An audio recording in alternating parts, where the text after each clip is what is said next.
This episode of Ghost Town may contain disturbing or graphic descriptions, which may not be suitable for all audiences. Please use discretion while listening. A home invasion. I'm Jason Horton. I'm Rebecca Lieb. And this is Ghost Town.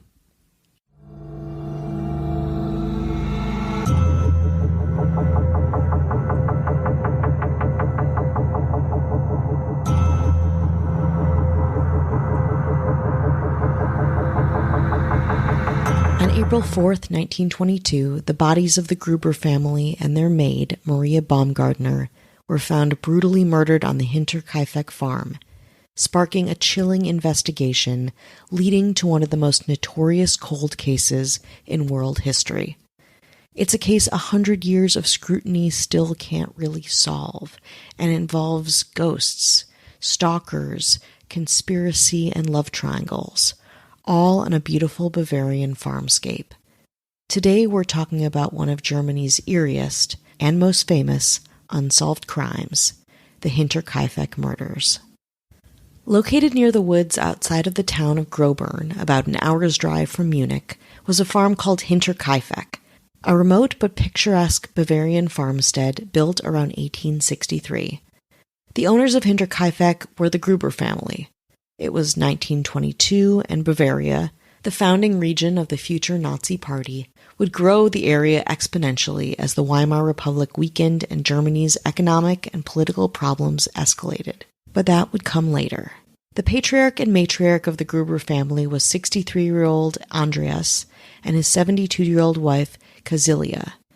After the death of her husband in World War I, their daughter, 35-year-old widow Victoria Gabriel, moved back in with her two small children, Kazilia, age 7, the younger one, and 2-year-old Joseph. The five lived with their new maid, 44-year-old Maria Baumgartner, who had just been hired days before the terrifying events that would occur on the last day of May in 1922. To neighbors, the arrangement was not exactly harmonious. Andreas Gruber would act extremely aggressively to his wife, children, and neighbors, quick to physically attack with a pitchfork or a shotgun. He was even known to lock his children in the cold cellar for days during wintertime. One of his other daughters, Sophie, died as a result of the abuse. Of course, this meant that the family was known for keeping to themselves. But even so, neighbors grew concerned when on April 1st, young Kazilia missed school. Later, the entire family failed to show up to church where Victoria sang in the choir. Kazilia missed school again the next couple of days, and mail for the family had begun to pile up at the local post office. On the morning of April 4th, local mechanic Albert Hoffner went to Hinterkaifeck to repair an engine. He later told police that he had not seen anyone on the property, none of the family, and had heard nothing but the sounds of the farm animals and the howling of the family dog inside the barn. After waiting for an hour for Andreas to show, he decided to start his repairs, which were completed in roughly 4.5 hours, and then he left. Also that day, coffee sellers Hans Schirowski and Edward Schirowski knocked on the Gruber's door and received no reply. Also that day, coffee sellers and brothers Hans Schirowski and Edward Schirowski knocked on the Gruber's door and received no reply. Similarly, knocks on the window gained also no response, and so the two men walked around the yard but found nobody. The only thing they noticed was the gate to the machine house was open, likely, perhaps, from the mechanic. So, the brothers left. Around 3:30 p.m. the same day, Lorenz Schlittenbauer sent his 16-year-old son Johann, along with his 9-year-old stepson Josef, to the Hinterkaifeck farmstead to check in on the Gruber family. The boys eventually returned home and reported that they had seen absolutely no one at Hinterkaifeck. With concerns mounting, Schlittenbauer himself headed to the farm later that day with neighbors Michael Pohl and Jacob Siegel. The three men entered the barn, and what they saw was haunting and unforgettable. There they found the bodies of Andreas Gruber, Kazilia Gruber, Victoria Gabriel, and young Kazilia covered in hay. Schlittenbauer then went into the farmhouse shortly afterwards, where he found the maid, Maria Baumgartner, and the youngest family member, Josef, murdered inside. Like the bodies in the barn, theirs were also covered, Maria's with bed sheets and Josef's with one of his mother's dresses. The farm animals and a Pomeranian watchdog remained completely unharmed. Chillingly, they had even been taken care of and fed in the several days that had passed where the bodies remained undiscovered. It is also interesting to note, and perhaps chilling as well, that this was Maria Baumgartner's first day on the job. The previous maid, Crescence Reiger, had quit due to a fervent belief that the house and farm were haunted. You can see photos of the crime scene yourself online. They are so vivid and chilling despite being from the early 20s. I don't know if there's filters on them or what have you, but proceed with caution. It will give you a sense of the rural nature of the Hinterkaifeck farms and the homestead, and also just, again, how brutal these murders actually were. Let's circle back to that strange detail that the previous maid quit due to some odd beliefs. These beliefs weren't in a vacuum, though. In fact, in the weeks and months leading up to the end of March 1922, several strange occurrences happened in and around Hinterkaifeck that were reported to the public. 6 months previously, Crescence Reiger, the old family maid, abruptly quit because she was frightened of the strange noises coming from the attic, fervently again believing the property to be haunted. In March 1922, Andreas Gruber came across a strange newspaper from Munich on the property. He couldn't remember buying it and initially believed that the postman had lost the newspaper somehow. However, as no one in the vicinity subscribed to the newspaper, its appearance was puzzling. Equally as strange was the disappearance of a key to the farmhouse that, again, mysteriously vanished. Just days before the fateful night of March 31st, Gruber told neighbors that he had discovered unidentifiable footprints. He went on to say that these footprints led from the forest to a broken door lock in the farm's machine room. Later, during that night, the family reportedly heard footsteps in the attic, but when Gruber went to investigate, nobody was there. Again, he talked with friends and neighbors about his experiences, but refused any help and did not go to the police. And then there was the incident with young Casilia Gabriel, who told a classmate that her mother Victoria had fled the farm the night of Thursday, March 30th, after a bad fight with her parents. She was found hours later, disoriented in the surrounding forest. The next day, on the afternoon of Friday, March 31st, 1922, Maria Baumgartner arrived at the farm. She was escorted to Hinterkaifeck by her sister, who left after a brief stay. As police began to investigate the murders, they concluded that Baumgartner's sister was likely the last person to see the Gruber family and her own sister alive. Police deduced that at some point during the late evening of March 31st, Andreas, Casilia, Victoria, and young Casilia were lured away from the house one at a time to the farmstead barn through the stable, where they were attacked and murdered.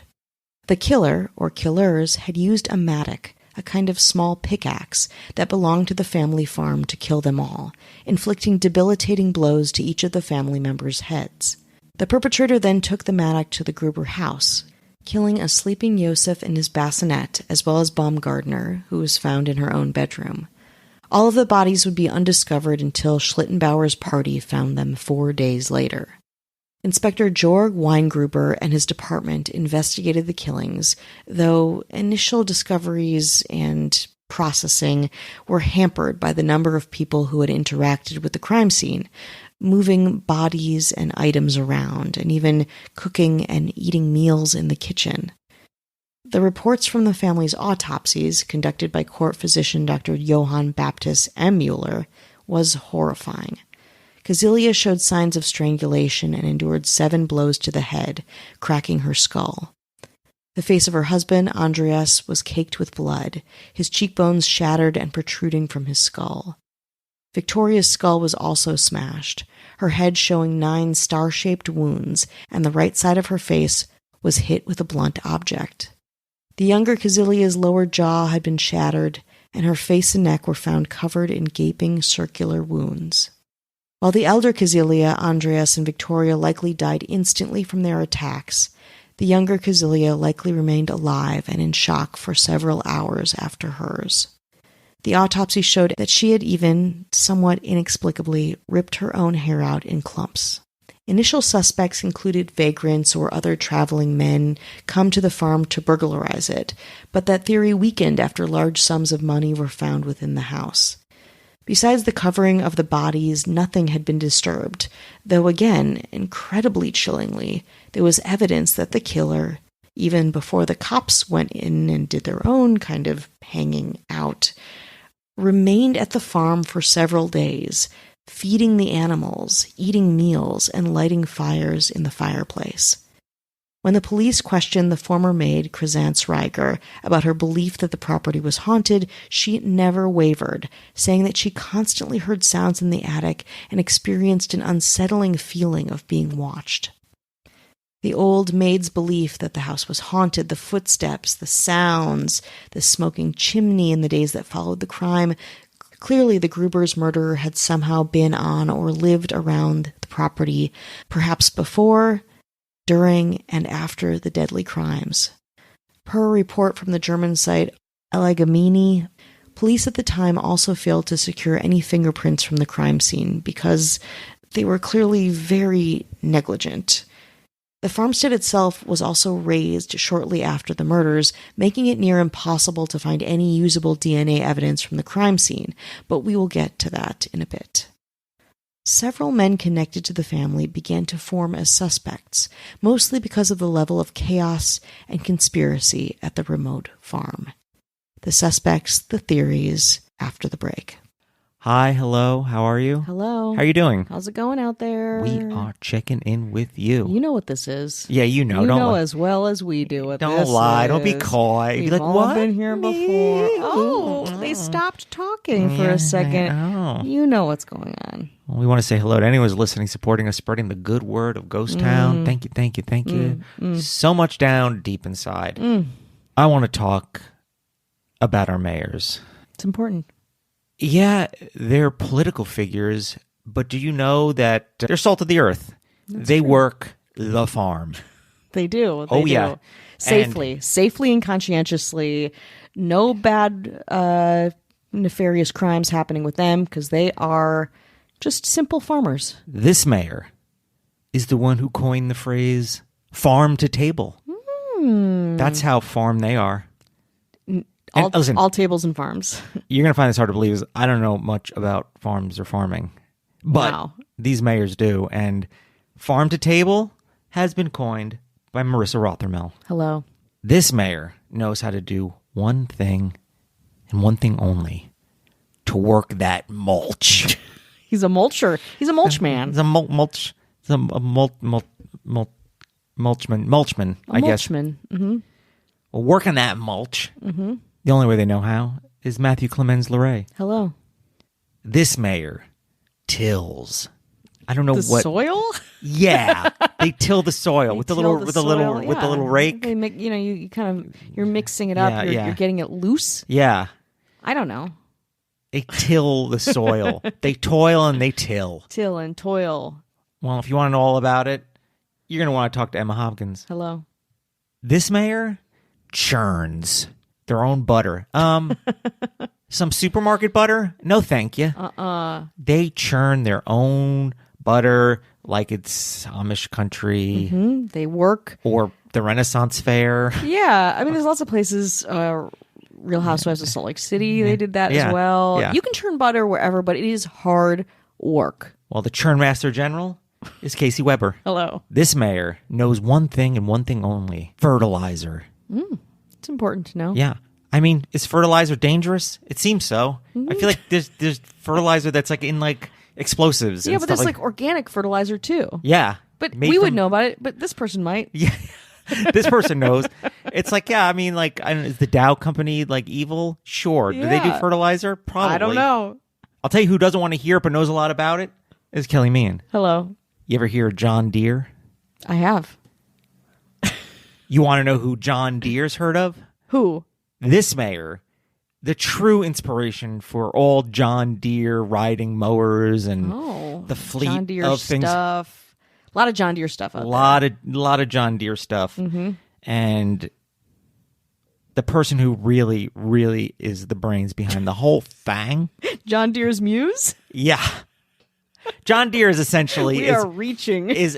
John Deere is essentially just like a kind of like a placeholder name. You know what I mean? Name? Yeah. Oh, so this person is like. Just... I would argue that this name is way cooler and way catchier. Mm-hmm. We're talking about Cat Joselle. Hello. This mayor has one specialty. Various threatening keep out signs. Ooh. I mean, like keep out dog on the property. Yeah, keep out. This place is getting monitored. Yeah, they're keep flashy, out like in the dark they get illuminated. It's like kind of like, and it's like a picture of like a 6-gun or something just like shooting at you. It's like, like relax. Whoa. But this person, if you want people to be kept out, you're going to want them to make your signs. And that sign maker general is Ashley Matson. Hello. And our governor, who cares about the farm and the land. The only thing she'll put above that is the almighty dollar. As she should. Factory farming, GMO. Bottom line. She's in good company.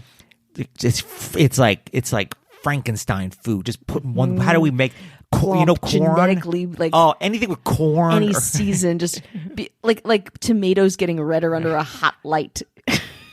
It's just kind of like like soybean oil, big dollar Monsanto, just pristine genome. If one of their seeds blows over onto your farm and it happens to get implanted in there and grows on there, they can sue you and take away your farm.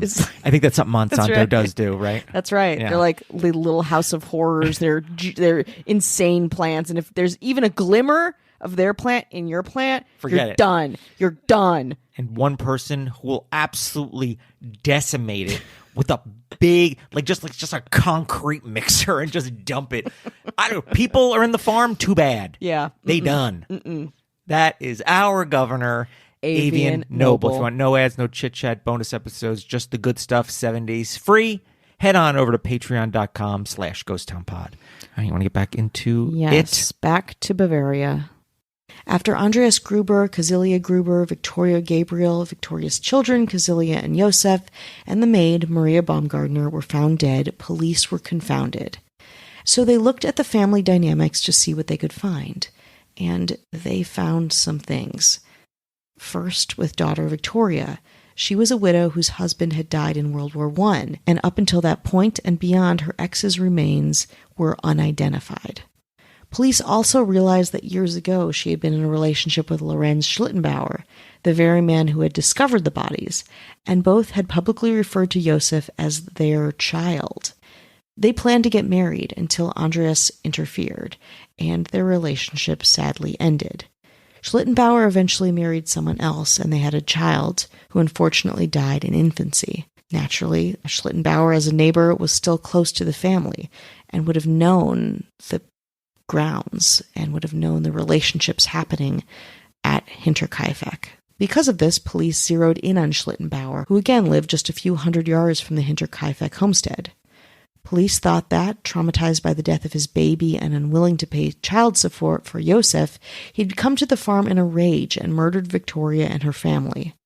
The theory was perpetuated because the guys who were with him when he found the bodies, Michael Pohl and Jacob Siegel, found this behavior of his to be suspicious. They said that Schlittenbauer acted nonchalant around the gruesome scene, viewing and handling the bodies comfortably. Though it could have been a result of shock, he also, of course, knew the farm. He knew the people involved. How that plays into him as a suspect, you can decide. The police questioned Schlittenbauer extensively, but were themselves unable to conclusively place him at the crime scene. So they moved on to another suspect, this one even arguably weaker, Victoria's husband, Carl Gabriel, theorizing that he was actually alive and had come back from the war and killed the whole family. Of course, police realized that he had indeed been killed in France on December 29th, 1914, in the first few months of World War I. Many of his fellow soldiers, despite not knowing where his remains were, attested to seeing his body. Another conspiracy theory about the case postulated that Josef was actually the child of Victoria and her own father, that one of them had killed the entire family before turning the matic on themselves. This theory doesn't come out of nowhere, sadly. In 1914, Andreas Gruber was sentenced to 1 year in prison for incest, and Victoria was sentenced to 1 month in prison as well. This was the same year that Victoria's husband, Karl, died in France. Andreas's proclivities for incest and abuse were frequently discussed in the neighboring towns. Supposedly, Andreas had had other children with Casilia besides Victoria, but she was the only one to survive his violent hands into adulthood. But still, according to the coroner, none of the injuries to the bodies could be explained as self-inflicted, so that would be entirely impossible. Police then concluded that the murderer had to be someone who didn't live at the farm. The question was, who? The only thing they really knew was that the crimes were committed by someone very familiar with Hinterkaifeck, and that they seemed to be crimes of passion against one or several of the Grubers. But beyond that, police were at a standstill, and the case was eventually closed. In 1923, the farm was demolished, and the family lays buried in a plot in Weidhofen, Germany. Unfortunately, they were buried without their heads, which were sent for examination with the autopsies to a lab in Munich. In his book, Hinterkaifeck, Spuren eines mysteriösen Verbrechens, Hinterkaifeck, The Traces of a Mysterious Crime, author Peter Leuschner details how the bodies of the Gruber family and the maid were beheaded not long after the original autopsies, and the skulls sent to Munich, where they were examined for metaphysical clues. Sadly, nothing came of the heads, or the examinations around the heads, or of any other clairvoyant work around the case. Even more sadly, the family's skulls were lost during World War II. The case was officially closed in 1955, opened again in the mid-'80s, closed and re-examined again in the early 2000s. Most notably, technical college students from the Police University of Applied Sciences in Fürstenfeldbruck conducted an analysis of the crime, ultimately concluding that, quote, the crime was triggered by a personal, emotional conflict. Because of the relatively basic forensic techniques employed during the original investigation, in addition to the missing evidence and the later deaths of some suspects, the Fürstenfeldbruck school were not able to conclusively identify the murderer, though they all did agree that there is a theory that points to what happened that night. Out of respect for surviving family members of people related to the crime, however, that theory remains a secret under lock and key. At this point, it might be unlikely that the public will ever know who definitively committed the murders or why. It seems that after 100 years of analysis and worldwide attention, not much additional information has been collected about the intriguing and heartbreaking cold case, one that, a century later, still captures the attention of German true crime enthusiasts and the world at large.